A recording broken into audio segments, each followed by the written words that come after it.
Hello, hi, good morning. It is the morning while I'm shooting this. I probably look awful and tired because I always am, but the Infinity War trailer just dropped, so like a good YouTube boy, I have to talk about it. So I think it's probably a bad idea that back-to-back I'm doing a DC movie video and now a Marvel movie video, but whatever, let's do it.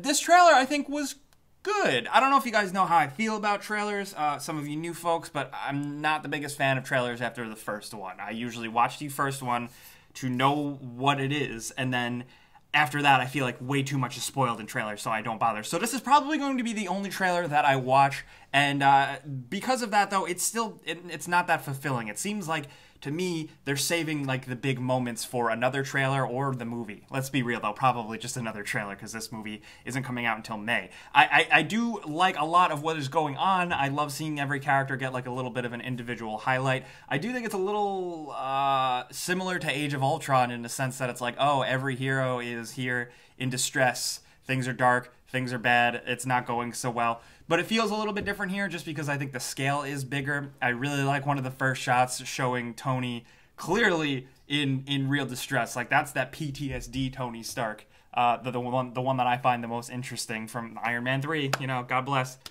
Sorry, I really like Iron Man 3 and everybody fights me on it. I am surprised but really into seeing that there's going to be like a big focus on Wakanda. It looks like Wakanda is going to be a whole set piece in the movie where there's a big battle, and I'm all about that because I really love Black Panther, and I think it's interesting that they're doing this considering most audiences haven't been exposed to Wakanda and the people and Black Panther until the movie drops, so they're saving a lot of that, but I think that's good. There's still a lot of things to be built up, and I hope the payoff is good. Not to mention, you probably know how much I like Captain America. I cried during Winter Soldier, but I really like seeing Cap and Black Panther interact here. I think that's really good. T'Challa was just like, get this man a shield, and it's like, yeah, that was a good line, and I'm all about it. I do have a problem with Black Widow having blonde hair. I know it's probably, I hope there's a story reason for it other than just like, we changed her hair.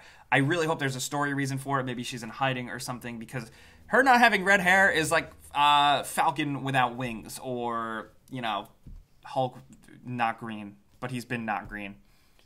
You know what I mean. We also get to see Peter Parker having spider sense, which I think is what everyone has been asking for. I just like seeing him on a school bus as a kid. It's different. Then we get to see him in that horrendous suit at the end of Spider-Man Homecoming. I really hope that that's not like the main suit of the movie. But I will say I'm surprised. The big shot of Thanos walking out of the portal and being there, he looked pretty good. I usually am not the biggest fan of all CGI villains. Like, you know, if they turn into something that's CGI, that's one thing. But when it's a CGI villain, 100%, it has to be really, really good for you to be able to believe it. And here it looks like he looks really good. Whether or not they give him an actual good character and threat, that remains to be seen, but I think visually he looks good. He looks way better than Steppenwolf, sorry. But I think it's exciting just to catch little glimpses here and there. They didn't show a bunch of really big action set piece moments at all. It was just kind of highlighting characters, and that was it. We saw Iron Man get bitch slapped. We actually see Spider-Man get choke slammed by what looks like Thanos.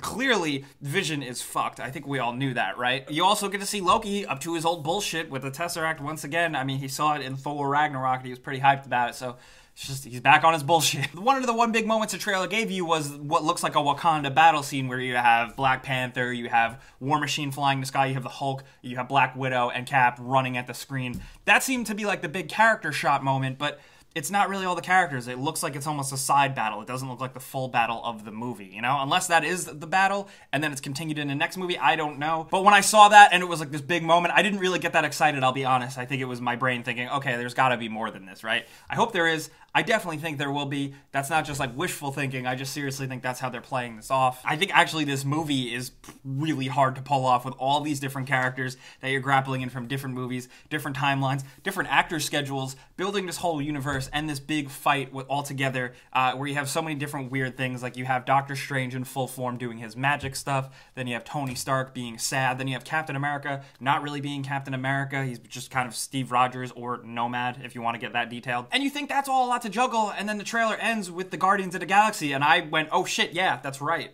The Guardians are in this movie.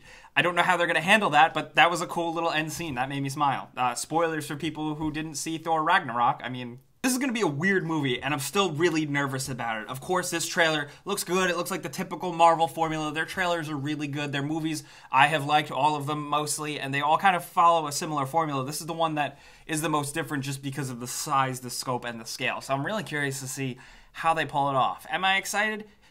Fuck yeah, I am. Jesus. But like I said, this will probably honestly be the last trailer that I see, because like I said, we didn't really get to see a big moment. I want to see that in a movie, so I don't care. Like, I'm good for being introduced, getting set up. Now I'm good. I don't want to see any more trailers because I don't like stuff. I like going into movies being completely surprised, you know? I don't like being able to piece the movie together in my head when I see trailers, you know? Which here I am kind of doing that a little bit with this video, a little contradictory, but whatever. You know, this is a conversation. I kind of yap at you guys, but then I want you to yap back at me. I want to hear in the comments how you guys feel about this trailer. Marvel fans, I know you're probably really into it. I get it, but not so Marvel fans or just people who just like to hate everything. I want to know what you guys are thinking, because I don't think it's a perfect trailer. I don't think it's like one of the top 5 amazing trailers of all time, but I do think it sets up a movie that I'm very excited to see. So let's talk about it down there. You guys know where to find me. I'll be down there, but I'll also be on Twitter, Facebook, and Instagram at Jake Baldino. Come find me over there and see me on Game Ranks every day or so, you know, if you're not sick of me by now. But as always, guys, I'm Jake Baldino. Thanks for watching. You can subscribe because video games. I'm so tired. I need coffee. Jesus.